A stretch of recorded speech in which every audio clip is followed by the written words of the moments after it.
Good morning, everyone. It's an honor for me to have this opportunity to interact with you.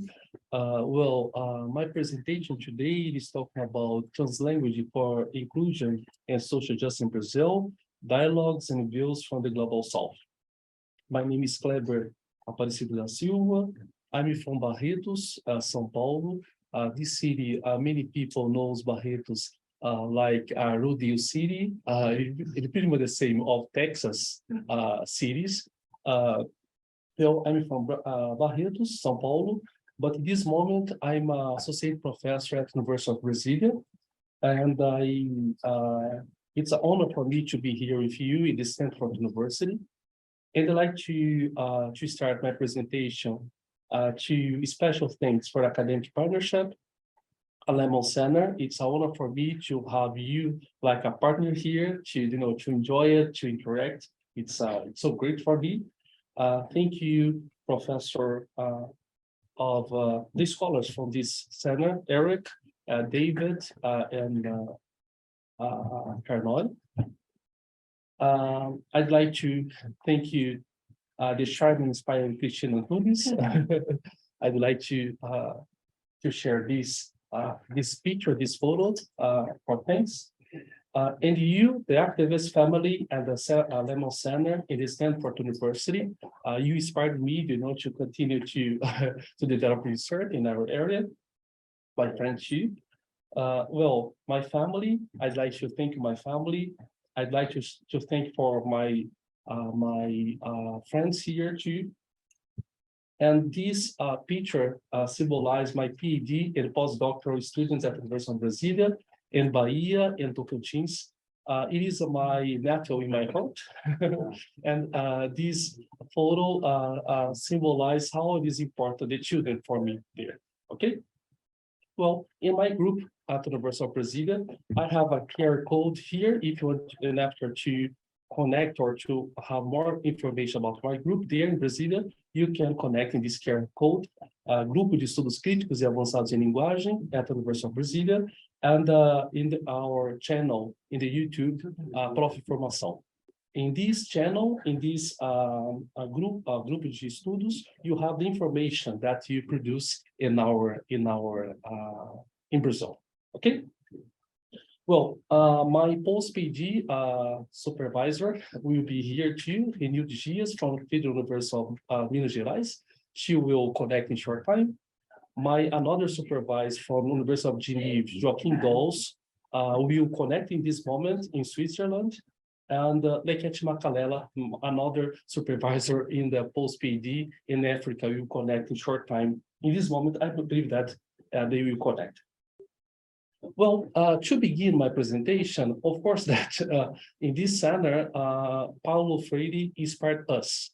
And to begin my presentation, I'd like to share with you that, num país como o Brasil, manter a esperança viva é em si ato revolucionário.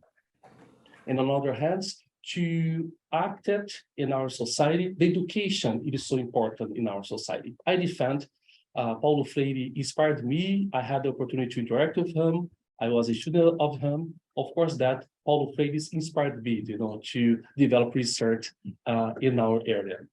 Well, but what should be Black in Brazil?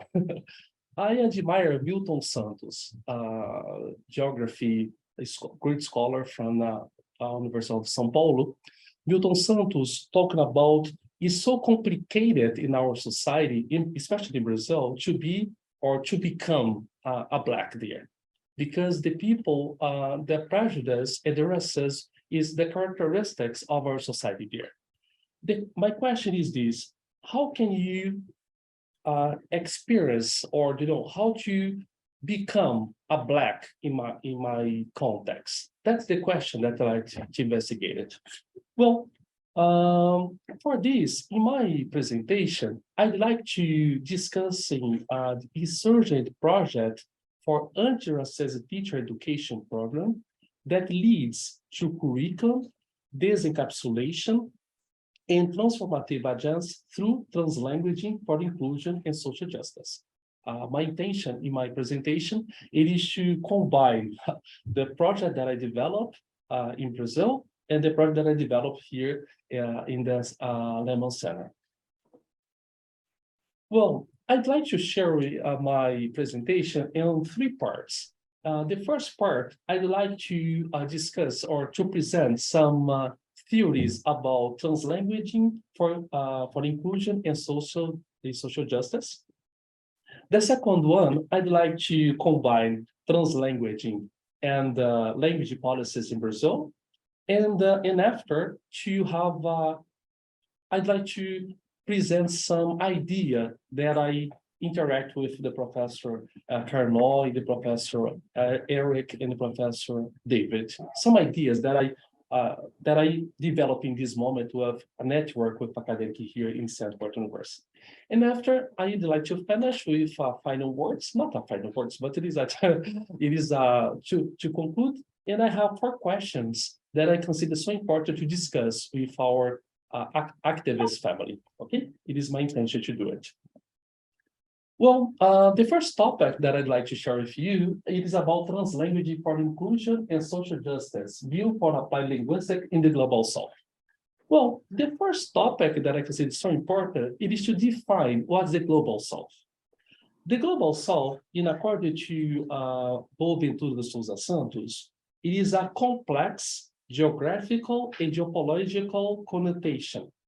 Well, now I consider that you have a kind of words, or some words to denominate the Global South.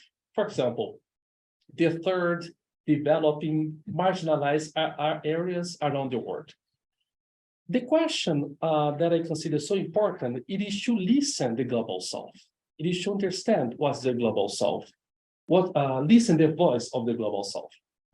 I have some literature talking about this. This book, Innovation Challenge in Applied Linguistics from the Global South, Alastair Pennycook and Sifri Block Makoni wrote about this to have a discussion about the Global South. Post-humanist applied linguistics, Alastair Pennycook from Routledge to discuss about what's the voice of the Global South.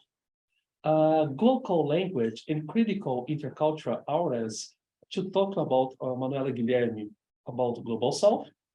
And I sent to the audience some books that I published in Brazil. I would like to share with you these books. These Línguas Locais, Vozes do Sul. It is a new one. Last Saturday, Manuela Guilherme from Portugal published this book. And this book arrived yesterday, another book. And you have a lot of books that the publishers sent to our center here, and you can check what's the information about this, okay? In another book that I wrote in this year, Contemporary Critical Studies in Linguistics, to talk about the Global South, okay? It is the production that I have in this year. Well, when you define what the Global South, it is so important to understand what's the meaning of the inclusion and social justice. Here in Stanford, thank you for the Professor Carnoy to introduce me and Professor Eric and Professor David, a lot of great scholars here. One scholar that I had a great interaction, it is Jonathan Rosa. Jonathan Rosa, I read a lot of books of him, and this book tried to discuss about race, discourse, education, health, social activism, and law and policies. Of course, that this book, I recommend you to understand what's the meaning of the social justice in the Global South. This is Jonathan, is our friend here, and this book, and after I'd like to share this slide to you, and you can check the name of the book or the information about it, okay? Well, there is a historical interest in environmental and social justice. In accordance to Fernando Liberali from PUC São Paulo, there is some goals that is necessary to how can I say, to get in Brazil. That's it, to finish the poverty and to create some condition of Black communities to have a quality in education. Well, To talk about this, I'd like to share some news about in Brazil now. I said, is a translanguaging, I use now Portuguese, okay? And after Bantu, too. Com pandemia, São Paulo registra 25 mortes, 25% de mortes a mais entre negros e 11,5% entre brancos em 2020. Another, 81 mil indígenas estão em situação de vulnerabilidade crítica em caso de exposição à Covid-19, diz estudo.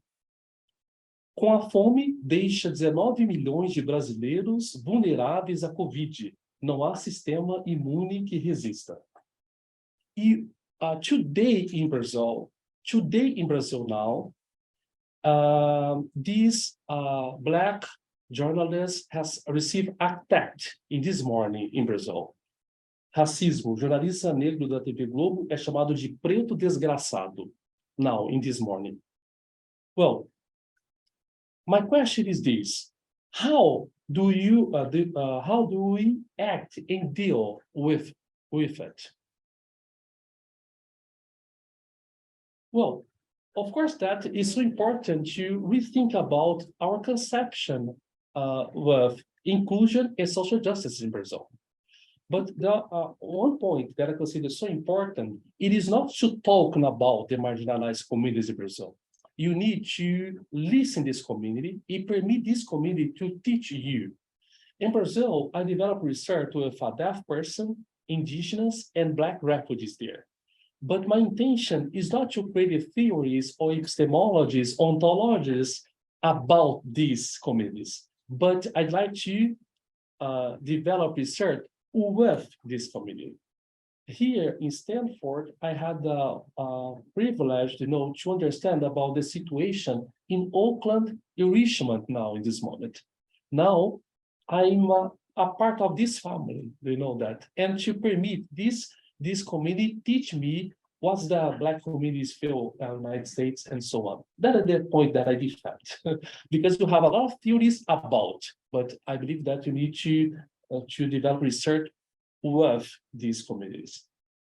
This book I wrote in this year talking about this idea. Well, the question, the social justice, it is this in my point of view. Now, what is translanguaging? Ofelia Garcia wrote this book, The Translanguage Classroom, Delivering Students Bilingualism for Learning. And another book that I consider so important, Translanguaging, Language Bilingualism and Education. And what's the translanguage? You have a lot of production of Ofelia Garcia in the CUNY. She's an emeritus professor and scholar there. Well, what's the translanguaging? In according to Garcia anyway, in that book, the author points out that the term languaging is necessary to refer the simultaneous process of the continuous become of yourself and our language practice, and we interact and produce meaning in the word. Garcia and Wade then began to refer to translanguaging as the multiple discourses practice experienced by speakers in order to construct meaning, understanding, and express their bilingual and multilingual words. Well, Lin Wei, it is a professor in University of London. She's a tenure track there. And Lin Wei, I had an interaction with him in 2022, and he said one thing that I consider so important I'd like to share with you. Translanguage is often taken or mistaken as a teaching strategist, hence pedagogical translanguaging, for minorized and racialized bilingual learners, whereas in fact it is originated in the wealth revitalization context as an adjuvant learning strategy to maximize the learning bilingual capacity and learning. Yes, the point that I consider so important about linguing. But, well, if I talk with the Global South, the point that I consider so important is to listen to the voice of the great scholar in the Global South. There is some scholar that I really appreciated the production, the academic production. One of them, it is Cláudia Rizorp Rocha. She's a tenure track in the State University of Campinas. She's my friend. She's my best friend in Brazil for 25 years. You have a friendship with her, and we study with her too. And for Cláudia and Megali, is another friend from Brazil. She understood that translanguaging is a philosophy that can offer conditions for understanding language practice and experience of a complex matter. And Claudia said about the spatial temporality based on in the linguistics, semiotic, sensorial, multimodal, and so on. That's so important, this conception about translanguaging. And I recommend you, if you want to acquire more information about translanguaging, Claudia had a great production about this. And in the internet, you can watch it, this video, Translanguaging Literacy and in the critical linguistic education. I recommend you to acquire more information about translanguaging. And after, in the next year, I'm writing a book now, a handbook, the Rockland Handbook of Translanguage in the Global South with Lekete Makalela. If probably February or March, I have some drafts of this book. If you want to read, I can share with you a draft of this book. Probably in the second semester of 2023, I will publish this book in the Rockland University Press. Well, just some photos about racism and prejudice in Brazil. Boris, our friend, talked about the violence in Brazil.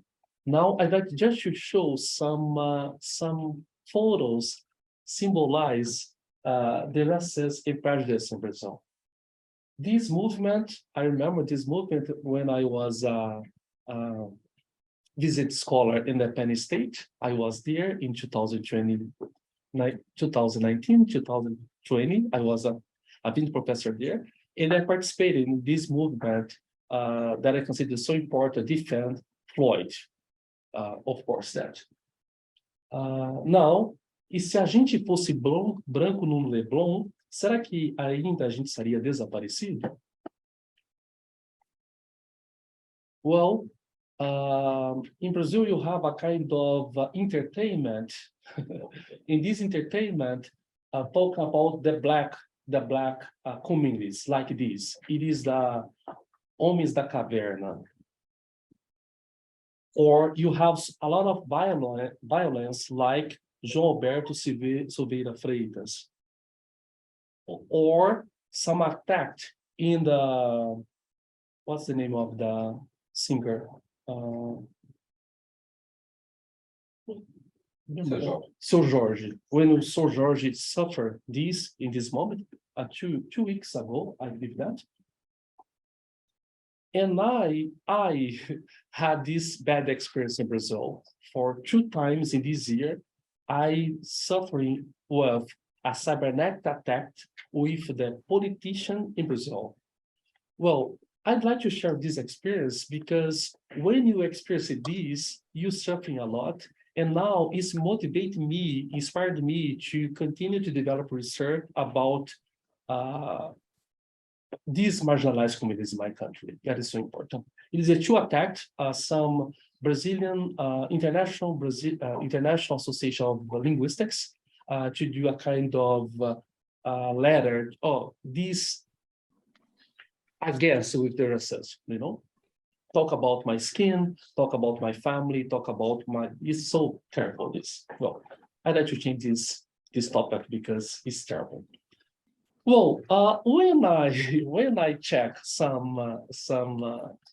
this photo, in my point of view, there isn't not a racism, there is a racism in Brazil. Like individual, a collective racism, structural racism, systematic racism, language racism, institutional racism, academic racism, ecological racism, cybernetic access, and so on. My question is this: how to prepare our students to deal with this kind of racism in our country? That's the point. That's the heart of the question that I consider so important. Well, uh, I'm applied linguistics, but I know that the applied linguistic studies don't solve all problems in our society. But I consider that so important that applied linguistics can help us to deal or to improve the language policies in my country. In according to Cook, it is important to listen the communities and speak with own voice. That's the point that I consider so important. It is important to listen to this community and to create some curriculum, some documents based on of the voice of these marginalized communities. Well, in according to Rosane Rocha Pessoa, it is so important to understand not the theories, but the practice. But in my point of view, I don't know that you agree with me, theories is so important. But for me now, the most important thing is this praxeology. Based on the practice, you create some theories about this. In my country, I feel that you created some theories and try to apply these theories in the context.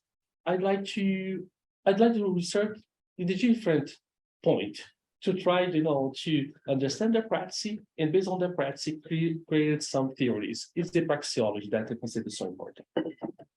Well, Penny Cook, he inspired missions from Australia and from Norway.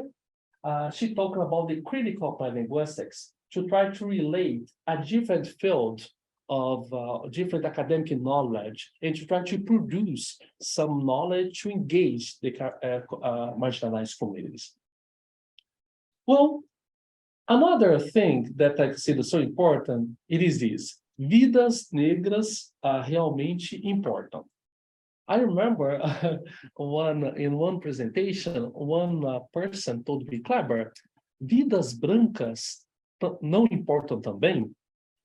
I'd like to talk all of people. It is important, but in my context, the Black people is not humans. It is treated like an animal in my context. And after, I'd like to share some experience that I have with a person in the jails, women in the jails, teenager that commit some crimes. I have this dialogue with these communities there. And unfortunately, in my context, I don't know that in your context, the Black people is not important in our context, unfortunately. And for me, the Portuguese, for example, it is a Black language. You have, if you analyze the morphology, the syntax, and all of these, you have the base on Black. My question is this: why you deny your African ancestor? Why you do this? Yes? Well, this the colony I will pass this just to emphasize about. I remember I talked to you about the global south. This book I remember I shared with you. I'd like to share this topic that I talked to you. I have my group in Brasilia has some chapters in these two books: The Language of Higher Education in Global South, in the Routledge Handbook of Language in the Global South. You have one chapter in these books, one chapter in this book, and one chapter in another book to talk about the praxeology of hope based on Paulo Freire's, because all of my in my group, Paulo Freire is on the base of our group here. And another, this book that inspired me from Lekete Matalela, my supervisor, Decolonize Multilingualism in Africa, Recentering Silence Voice from the Global South. And now just to show some production that you produced this year. And you have this series that Lehman Center received 2 books, one book for Lehman Center and another book for the Stanford Library. I sent this. Thank you, Mercado de Letras. Thanks, Pontes, to send this book for us here. This book you have in PDF, this book, Praxeologias do Brasil Central, Praxeology in the Center of Brazil, in Brasília. And this book that I consider so important, Intercultural Education, Resident Literacy, and Teacher Education in the marginalized communities from ABRALIM, the Brazilian Association of Linguistics. Well, now, I don't know that I'd like to, it is the first part. I try to define some topics that I consider so important with our research here.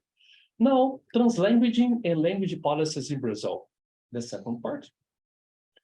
Kanaviri Rajgopala, he is an activist, a great scholar in Brazil, talking about when you mention language policies in Brazil, it is diffuse and confused.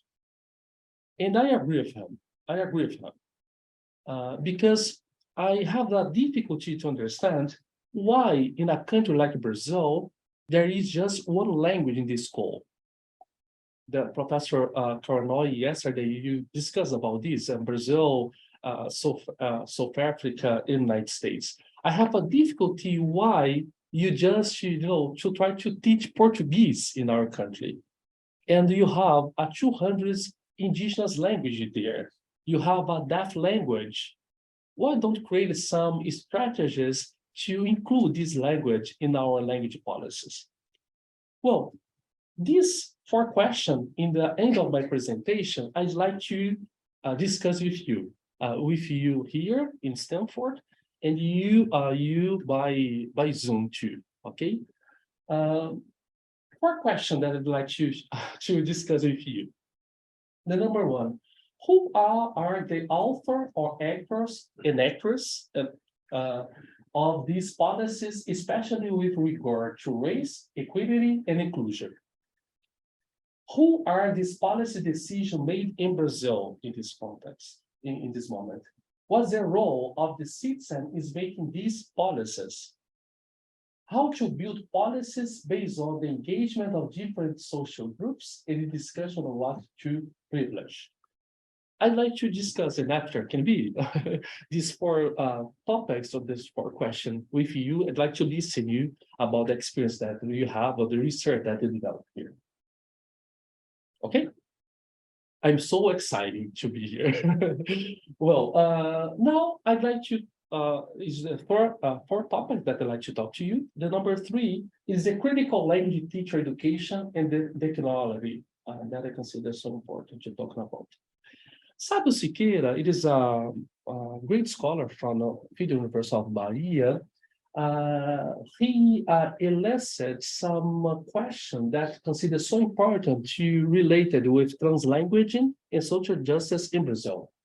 What reflection can we make about the role process of training language educator or teaching language educator in the contemporary times? Would the training of such a critical language teacher imply in some way the destabilization in the comfort zone of the teacher educator? How can we as a teacher educators expect our teachers in training to be a critical? Well, this question that I consider so important to rethink about it and try to create some rules, some governing rules to implement this in our society.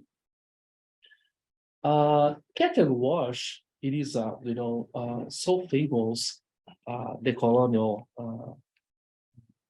scholar, defend that you need to learn in order to relearn, from another base, to desnaturalize and balance singularity and universality of thought, unlearn truths, colonial mentality constructed. she talked about this.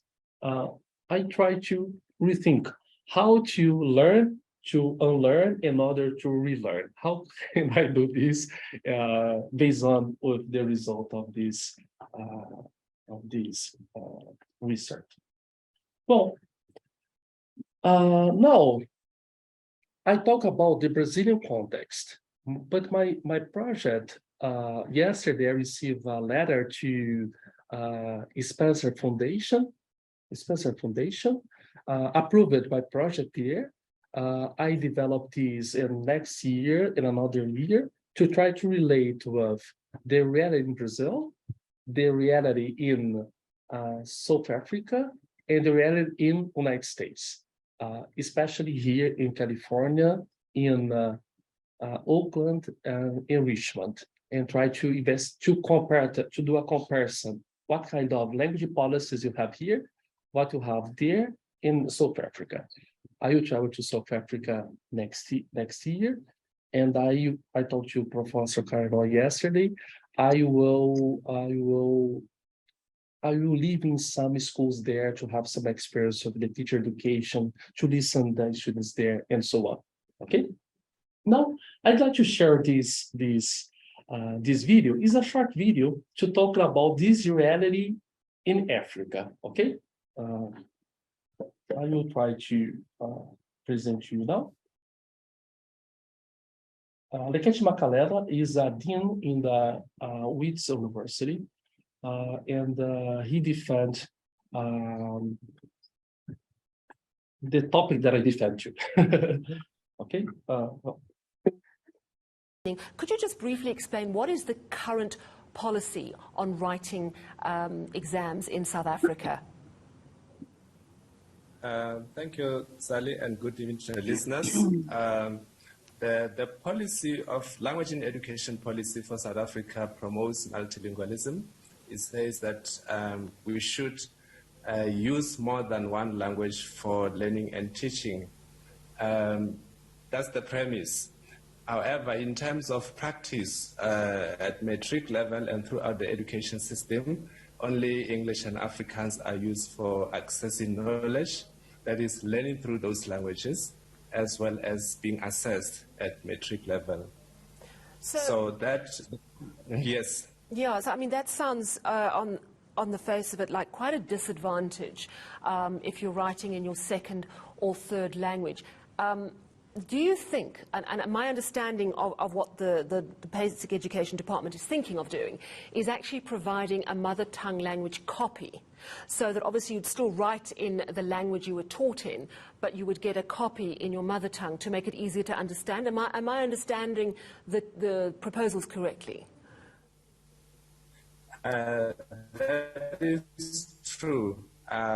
So that if there's a choice, if you are comfortable to write in isiZulu, you can do so. There has been an experiment with isiXhosa being used as the language of learning. Now arrived at matric, and they need to be accessed that way. But the problem is there had not been materials, or assessments are not available in other languages. What the department is doing is redressing the imbalances of the past. It is about social justice, that is important that everybody has access to knowledge and be assessed in familiar languages.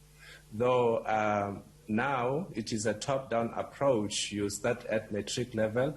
All what it does is prestige planning, that what teachers have been doing surreptitiously in schools, because they do use African languages, but they feel they're smuggling them.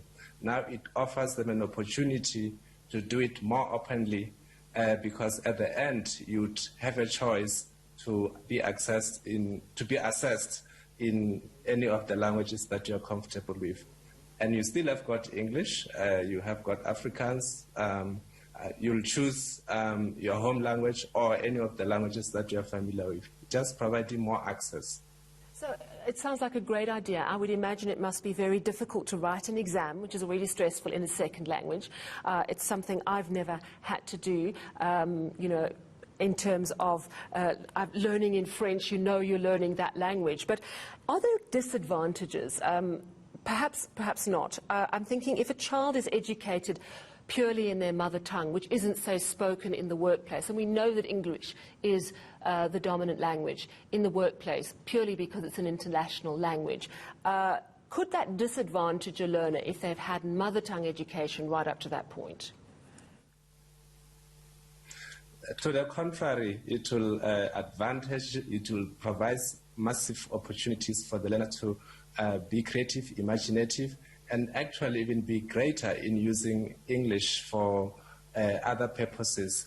We learn from other experiences in the world. You look at the Chinese, the Japanese, the Germans, the Italians, basically everybody. It has always been sub-Saharan Africa and to a larger extent India, where you don't learn in a familiar language. So we are exposing children to memorization, so that content is not deeply digested. So they pass matric, but they just mimic. They did not deeply understand. They go to university, it's the same story, and they're out there, still not at the level that they should become. This is what UNESCO, even in 1953, has declared. You need to learn in a language that you understand. They will still have English as a subject. If taught well, there is no disadvantage at all. That's fascinating. Logistically, what are the challenges of creating this? You're saying at the moment teachers are often speaking in mother tongue to sort of try and explain some of the concepts to the student. But logistically, how far are we away from a change like this, which, as you say, will advantage these children? And how tricky is it going to be to get it right, bearing in mind how many other challenges education is facing at the moment? Yes, it's a long journey. It's a long journey. It's a good start, but a very long one. You need then teacher education programs at universities to train teachers differently from what we used to do. You need to develop materials because from assessment, now there's going to be learning and teaching in those languages. So there's a lot of work and obviously budget money needs to be put on the side for this project. It's a long-term one, incrementally. It will take quite a while, but there's also attitudes towards Africa because of the history of colonization and so on and so on. So changing attitudes among users of these languages themselves to accept it to be what it is, I think, an advocacy challenge that the DBE, the Department of Basic Education, has as a priority, should be the priority. The other ones, the training of teachers and university programs, those are financial, but they are, in the long run, we have got far greater advantages, benefits, more than the costs. And as you say, it starts with an attitude change. Yes, that's it. It is enough to have the discussion.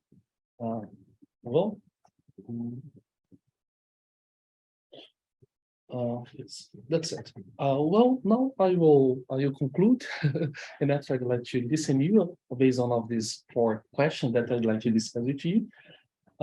First, I'm the collective voice of these residents. Unfortunately, in 2017, my mom and my dad passed away. I need to concentrate.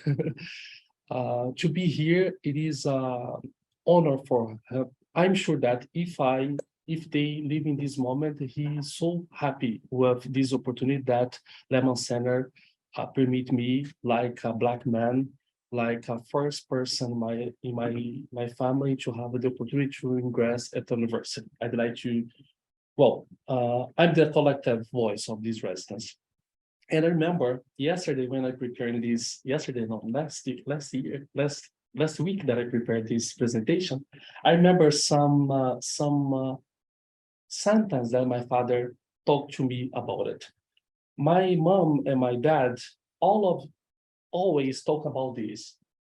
you have to talk about freeing minds as much as we can talk about freeing society.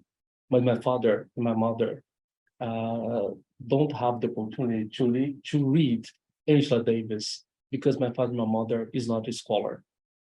My mom and my dad said about Kleber, you have decolonized minds all the times.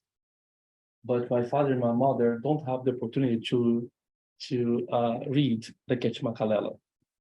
My mom and my dad don't have the opportunity to interact with Conceição Evaristo. It is a great scholar in Brazil in the literature.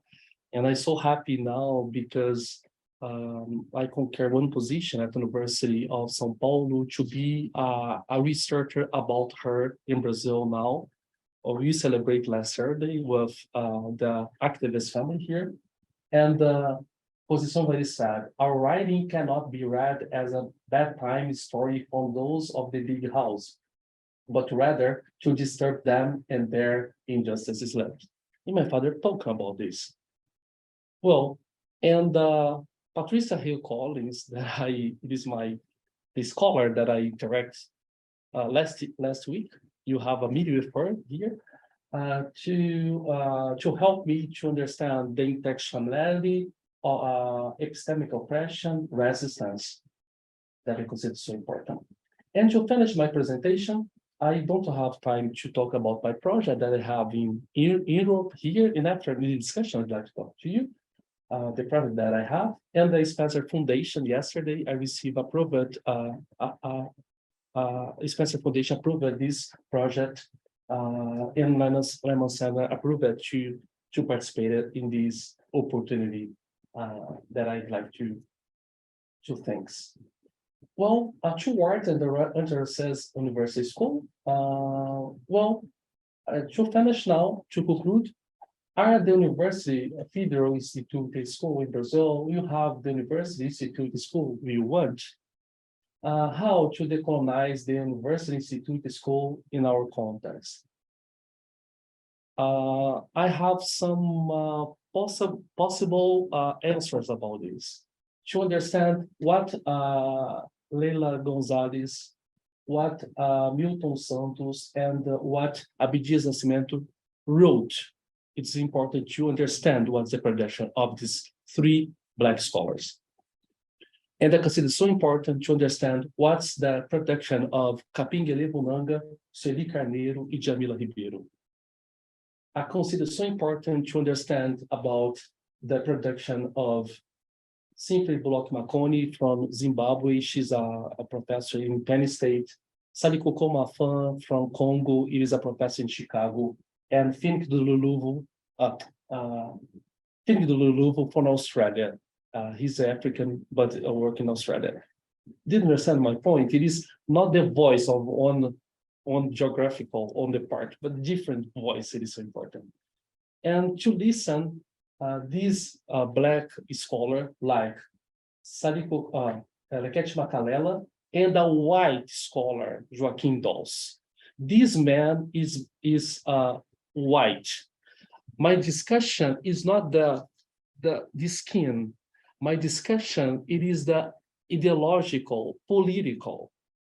Joaquim Dawes is an emeritus professor in the University of Switzerland, in Geneva, University of Geneva, not Switzerland, in Switzerland, in Geneva, University of Geneva. He created a Olimpíada de Língua Portuguesa in Brazil. It is have a kind of strategy to include the marginalized communities there in Brazil. And to listen the voice of female Black researcher, like Patricia Hill Collins, Angela Davis, and Bell Hooks. It is so important to talk about this. Well, Paulo Freire, it is so important to incorporate Paulo Freire in our society. And Paulo Freire is my dad. Well, here in Crisis in South America, this point I'd like to talk to you. To finish, it is important to recenter silence voice from the global south. My voice is still echoes perplexing verse with rhythm of blood and hunger. Was it somebody's? And in my book, I talk about language education has to be transgressive, liberating, and transformative, or it will be nothing. That I wrote in my book that I published next year. Well, thank you for this opportunity. It's necessary to think global and act global. And to finish, I'd like to thank my group. It is my group from Latin America, from professor and scholar from Colombia, Chile, Brazil, and 77 scholar from Africa, like a continent, not Africa from country. This, it is Benedita da Silva. It is Deputada Federal. I had some mini welfare to discuss about Black language policies in Brazil. And Helenice Roque de Faria, it is another great scholar in Brazil. Lequete Macalé is my twin brother. It is pretty much the same. Joaquim Dolls from Geneva, another media of my group, from Ministry of Education. Lequete Macalé, Labaciete, and I have some books to discuss some ideas. Oséias, it is my partner. You will translate a Black scholar to Portuguese. In this next year, you have 4 books that I translate to Portuguese. Fernando Liberali from PUC São Paulo that I developed research for. From ONU, a group of friends to discuss about this. Teacher education, ONU again, and my students from University of Brasília. Okay. Translanguaging for inclusion and social justice in Brazil. This image symbolizes what we intend to talk about. And I'd like to thank you for your attention. Muito obrigado in Portuguese. E Ubuntu in African language. And this university inspired me all the time when I walk around here and to find this building, now justice, now peace, Black Lives Matter. They convince me that it's so important to defend the marginalized communities. Thank you for the attention. It's an honor for me to be here. And I have 4 questions that I consider so important to discuss with you.